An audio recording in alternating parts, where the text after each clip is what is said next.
আহা বটি কেতিয়াবাতো আৰু তই কমচে কম চাইলেণ্ট মুডত থাকিবলৈ শিক হেজাৰ হলেও তাই মোৰ বিবাহিতা ৱাইফ দেচোন এনে বিবাহিতা জনী এৰা চোৰৰ দৰে বিহুতলিৰ পৰা আহি মোৰ ঘৰ দখল কৰা জনী তোৰ ঘনিয়াৰ হল কেনেকৈ হ'বতো ৰাইজৰ আগত আশীৰ্বাদ লৈ সকলোৰে ওচৰত এক মূলি প্ৰতিজ্ঞাবদ্ধ হৈছিলো ওৱান থিং বটি মই তোৰ একমাত্ৰ ল'ৰা হয়নে নহয় কচোন মোৰ এই সংসাৰখন ধ্বংস হোৱাটো তই বিচাৰ নাই বাৰু তাৰ সংসাৰ মইহে ভাঙিলো বৰ একেবাৰে মণ্ডলৰ যে বেহাদুৰি মাৰে কি চাবা পিছে আমুকে কোন ঘনিয়াক বুজাই কবি মই সেই ৰাইডিঙিয়াৰ বৰমুদৰ ঘৰৰ জীয়াৰী ফুলেশ্বৰী নাথে কাৰ ওপৰ কথা ওপৰ মাক সহ্য নকৰে দে হ'ব যা নিজৰ মাকে যেতিয়া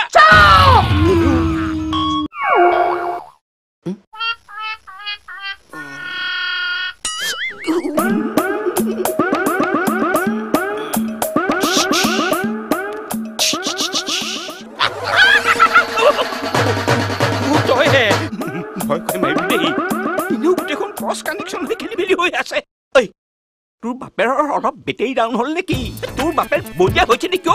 বলিয়া হলেও মোৰ বোপাই মোৰ ভালটোহে চিন্তা কৰিছে তোৰ মাৰৰ নিচিনাকৈ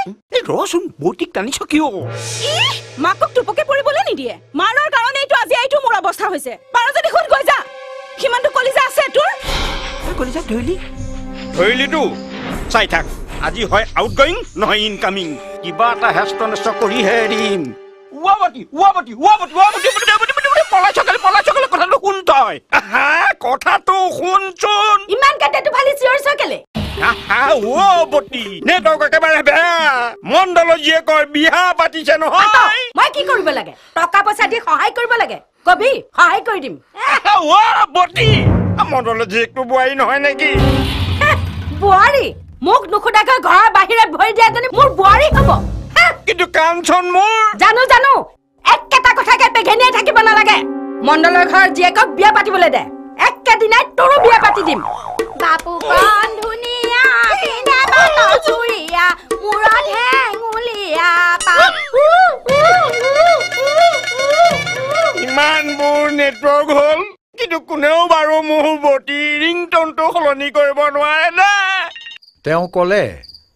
অসমীয়া শিপিনীয়ে তাঁতশালত সপোন ৰচনা কৰিব পাৰিছিলে সপোন আৰুনো কি